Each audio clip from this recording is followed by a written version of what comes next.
Greetings and welcome to episode 5. Today's topic is going to be basically who am I in relation to God and why can't I manifest? Bringing your thoughts and desires to manifest in our physical reality is not as easy as you would think. Just wanting something and hoping that it will magically appear is just not going to work once you reach a certain stage in your quest for truth. There's a lot of different mechanics involved, but to effectively manifest your thoughts and desires into reality, you have to be kind of based in this harsh realm. Once you start moving towards the exit gate, things start to not work anymore. They stop working. So it's good to understand what your position with God is in God's story. How far, how close you are to that gateway, that doorway, and that'll help you to understand. It's a kind of,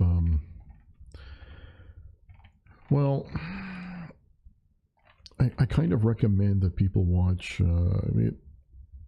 it's kind of new agey, but The Secret. It's based on the theory of law of attraction, which is considered a new age philosophy of such new thought, focusing on positive or negative thoughts. You can either bring positive or negative experiences into your life.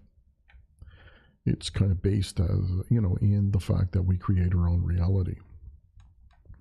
Basically, that's taking responsibility for your thoughts and what you eventually draw to you and create around you.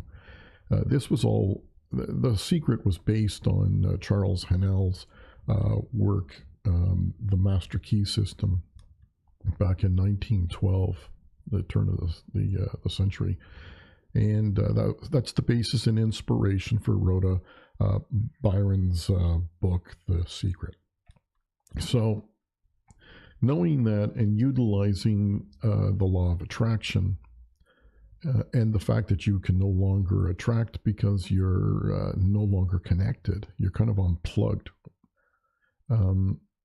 It's good to find somebody that you trust that's still plugged in and doesn't have any jealousy towards your spiritual quest, and allow them to manifest for you, help you, guide you, and manifest things for you, bringing them into your life. Usually that's our children, our spouse, our children.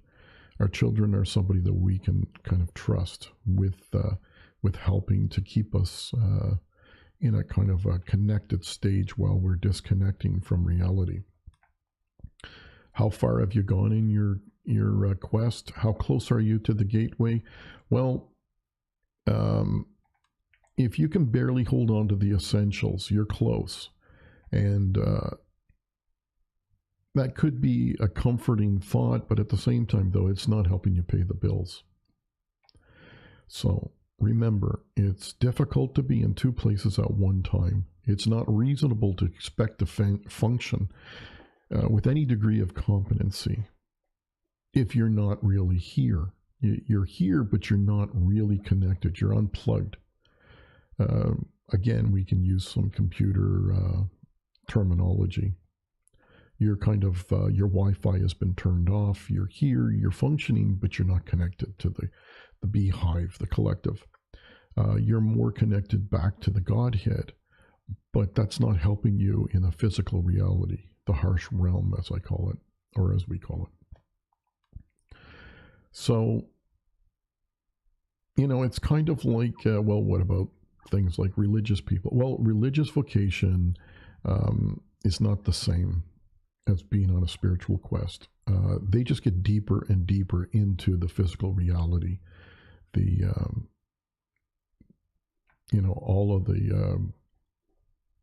All of the culture of the church, the religion, all of the fanfare. It's like everything else. It's all habitual behaviors that keep you tied to this reality. So, in those stages, in that final stage, or close to the gate, you're going to start noticing you're losing things.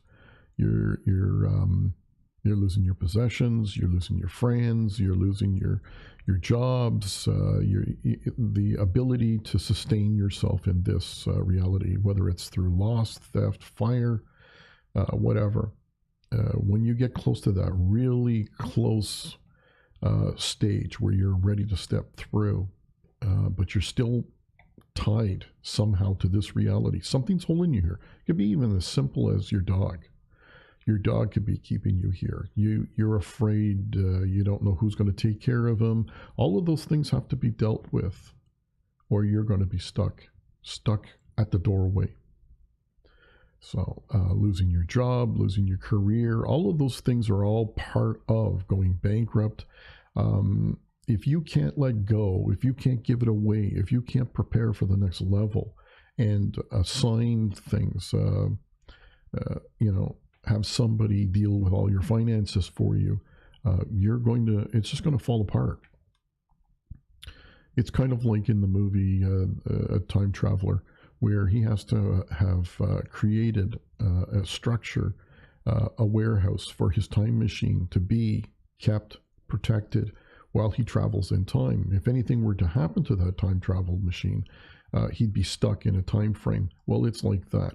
Someone you trust will keep your vessel, your body, in this reality that's no longer connected and functioning properly, on a lifeline while you make your way, whether or not you finally do that final step and you're allowed to go. Again, just because you want to go doesn't mean you're going to go. You can even kill yourself. You can commit suicide, but you'll be back if it's not part of the story, or if something's holding you here and you can't let go.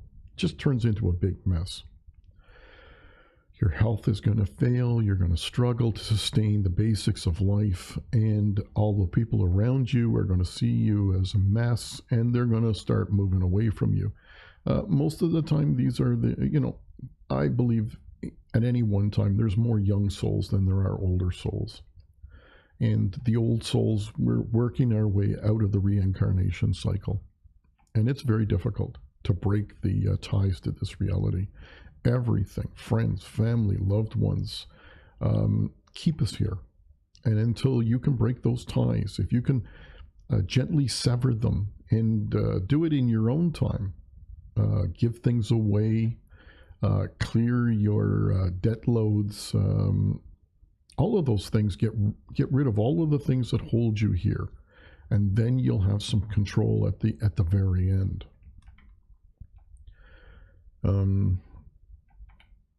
I think that could be enough for today. I think that's a lot to think about. That's where it is your responsibility to gently prepare the people that you love around you to accept the fact that you're ready to move on. Once all of those connections are in place, then you can have a little bit more comfortable end of this reality. But until you can do that, it's just going to be one mess and a struggle without functioning properly. So I hope this helps, and I look forward to receiving some questions from you that I can try to answer. And hope you have a good day. Till next time.